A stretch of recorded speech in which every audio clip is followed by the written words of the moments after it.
सीमा सुरक्षा बल का बॉर्डरमैन होने के नाते ये हमारी अपनी जिम्मेदारी कि देश की सीमाएं सुरक्षित रहें, सीमा क्षेत्र में रहने वाले लोगों में देशभक्ति और शांति की भावना हमेशा मौजूद रहे।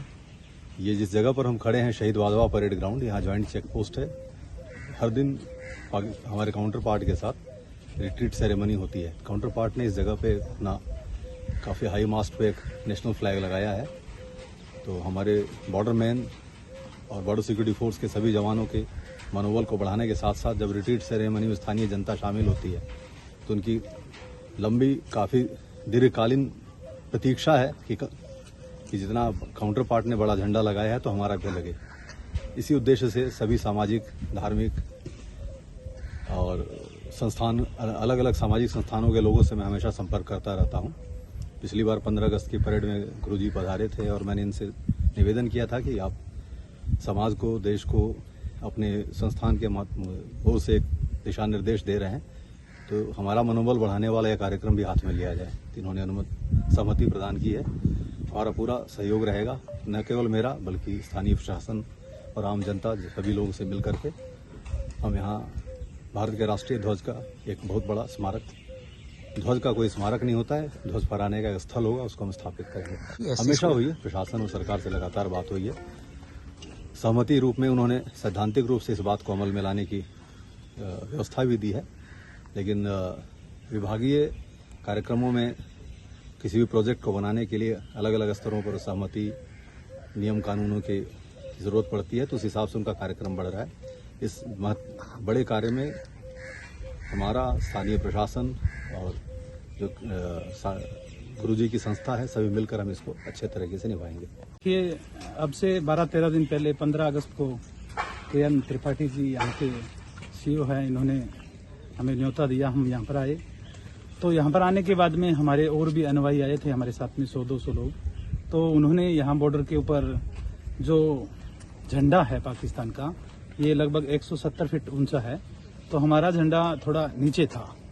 तो सब ने कहा कि ये थोड़ा अच्छा नहीं लग रहा है कि 150 करोड़ की आबादी का ये देश, और मैं अपने देश के ऊपर कहूँगा संपूर्ण पृथ्वी के ऊपर ये जो भारत की धरती है इसको मैं देवभूमि कहता हूँ, क्योंकि यहाँ पर बड़े बड़े ऋषि मुनि अवतार आए और इस धरती के ऊपर गंगा भी निकलती है भारत के अंदर।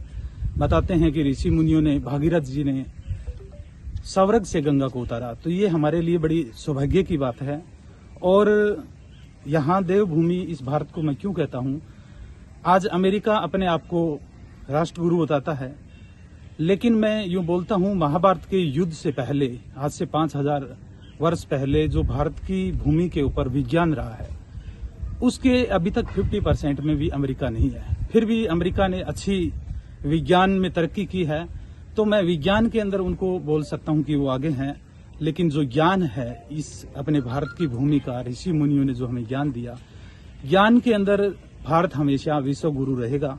और बात रही यहाँ पर आकर बड़ा अच्छा लगा, उस दिन के त्रिपाठी जी और सभी जवानों से मैं मिला। और मैं तो इतना ही कहना चाहता हूँ कि आज 150 करोड़ की आबादी का जो देश है भारत, आज वो अमन चैन की नींद सो रहा है। तो जो ये हमारे सैनिक भाई हैं, फौजी भाई हैं, ये रात दिन बॉर्डर के ऊपर अपना परिवार छोड़ के यहाँ पर लगे रहते हैं। भारत का झंडा हमेशा ऊंचा रहना चाहिए, और इसके लिए परम धाम के जो ट्रस्ट के अनुयायी हैं उन सब लोगों ने मिलकर कहा है कि गुरुजी ये झंडा जो है पाकिस्तान का 170 फीट ऊंचा है, तो ये 200 फुट का यहाँ पर झंडा बनाया जाए और अपने देश का झंडा ऊंचा किया जाए। तो सभी अभी आश्रम भी बन रहे थे, उन आश्रम के कार्यों को हमने रोक के, और ये पूरा का पूरा हमारे अनुयायी जो अभी लगे हुए हैं, डोनेशन वगैरह आ रही है, तो इसको हम 1 से 1.5-2 महीने के अंदर ये जो झंडा है 200 फुट का बनाने जा रहे हैं। और 26 जनवरी को हमारा पूरा प्रयास है और ये हो ही जाएगा, परमात्मा हमारे साथ में है। तो इस झंडे को हम 200 फुट का ये जो झंडा है, इसको हम भारत का झंडा हमेशा ऊंचा रहे, इसी के लिए हमारे सभी सैनिक जवान भाई हैं, ये रात दिन लगे हुए हैं। और मैं ये कहता हूँ कि अपने भारत का हर एक नागरिक उठे, जागे, और ऐसे जो धर्म के कार्य हैं, देश के कार्य हैं, अपने भारत के अंदर सभी धर्म के लोग रहते हैं, हिंदू, मुस्लिम, सिख, ईसाई, बौद्धिस्ट, जैनी और 150 करोड़ की आबादी का देश आज इनके लिए मैं यूं बोलता हूं, इनके वजह से अमन चैन की नींद में सोता है। तो मैं भी सैल्यूट करता हूं आपको, आपने देश के लिए इतना कुछ करे हो, तो थैंक यू। जो भी जितना भी लगेगा वो सारा लगाएंगे, और पूरा हिंदुस्तान 150 करोड़ की आबादी है, तो कितना ही लगे तो क्या है, 1-1 रुपए लगाएंगे तो भी क्या, कितना भी बड़ा बन सकता है ये।